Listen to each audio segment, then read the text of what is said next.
बिस्मिल्लाहिर्रहमानिर्रहीम, अस्सलाम वालेकुम। गोल्ड, क्रूड ऑयल और यूएस इंडाइसिस के एनालिसिस के साथ ओबॉक्स गोल्ड। गोल्ड ने देखें सेम वही काम किया कि जो कल हम जिसके ऊपर डिस्कस कर रहे थे कि ये एक रिटेस्ट है इसका, जो कहीं पर भी 45 जो 60-70s की रैंक है वहाँ तक ये एक रिटेस्ट बनेगा, उसके बाद ये मंदी को कंटिन्यू करेगा। सबसे वर्स्ट चीज़ जो इस गोल्ड के ट्रेडिंग में कल के दिन में विटनेस हुई है वो ये कि ये जो हमारा एक सपोर्टिंग मॉब था, ये जो एरिया काफ़ी टाइम से जो है इसको सपोर्ट दे रहा था, वो कल ब्रेक हुआ और उसके बाद तकरीबन ये 5th फॉर अर्ली कैंडल है जिसके अंदर इसने मॉब की साइड पे नहीं जा सका। और इवन के प्रीवियस जो दो लो थे वो भी ब्रेक हुआ और उसके बाद जो कल एक बाइंग का एरिया आपको 44-65 का बताया था तो ऑलमोस्ट वो जोन हिट हुआ और वहाँ से एक शार्प रिबाउंड भी आया जो 45-10-15 की रेंज में भी हिट होकर गया। अभी जो करंटली गोल्ड के प्राइसेस हैं वो 44-74 पे ट्रेड हो रही हैं और इंटरडे में जो अभी तक लो लगा है वो 44.55 का है। मींस के अभी तकरीबन $2 से $20 अपसाइड पे आए हैं, बट ये सारा सीन जो है ये नेगेटिव साइड पर ही लेके जा रहा है। प्रीवियस लो ब्रेक होना किसी भी तौर जो है वो काबिल कबूल नहीं होता, वो ट्रेंड कंटिन्यूशन पैटर्न में ही जा रहा होता है कि आप यहाँ पर देख सकते हैं कि हर कैंडल के साथ नए लो के अंदर आ रहे हैं और हाई इंक्रीज नहीं होते, लो इंक्रीज होते जा रहे हैं, जो टिपिकल बेयर रन की और मंदी की अलामत होते हैं। तो इसी तरह ये प्राइसेस जो हैं वो डिक्लाइनिंग साइड पर ही जा रही हैं। अब देखने वाली बात ये है कि नीचे जो सपोर्ट मिलेगी वो कहाँ पर मिल सकती है। दूसरा, अगर इलियड वेव थ्योरी के हिसाब से भी इसको अगर ऑब्जर्व करें तो जैसे देख सकते हैं आपके ये 5th कंसेक्यूटिव जो है ये 5th डाउनवर्ड में चला गया है और 5th वेव का जो टारगेट है वो तकरीबन 44-40 का एरिया जो है वो अभी तक इसमें शो हो रहा है कि ये प्राइसेस, क्योंकि 3rd वेव का बॉटम था इसका तकरीबन 44.87 का और 5th वेव की कंफर्मेशन ये होती है कि वो प्रीवियस 3rd वेव का जो लो है उसको ब्रेक करेगा और नए लो में घुसेगा।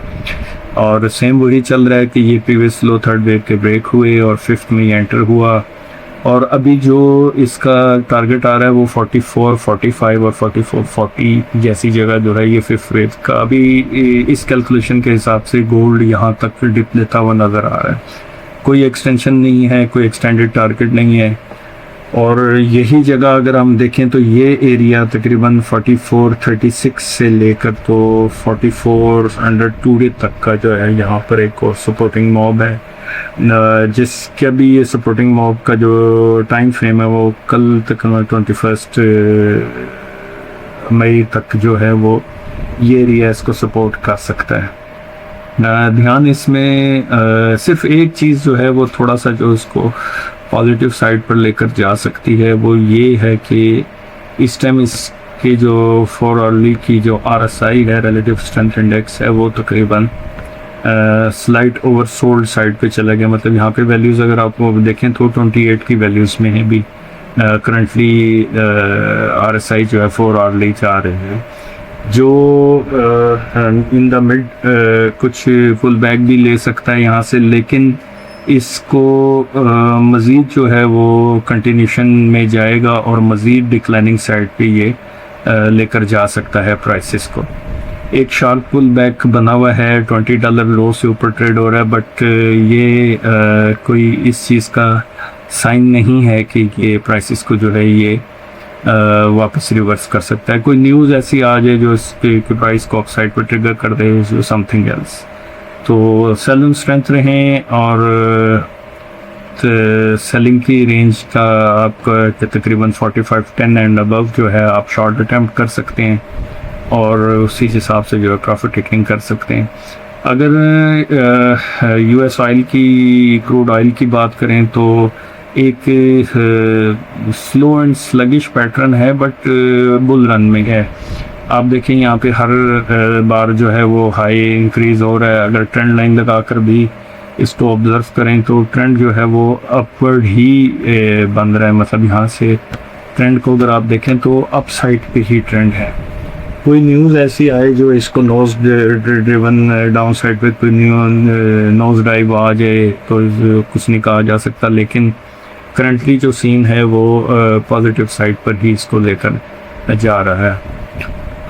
लेवल्स थोड़े से आपको शेयर कर दूंगा कि यहाँ पर एंट्री कैसे लेनी चाहिए। किसी अच्छी डिप का वेट करें जिसमें आपको प्राइस तकरीबन 101 तक मिले, वो एक अच्छी बाइंग बनेगी।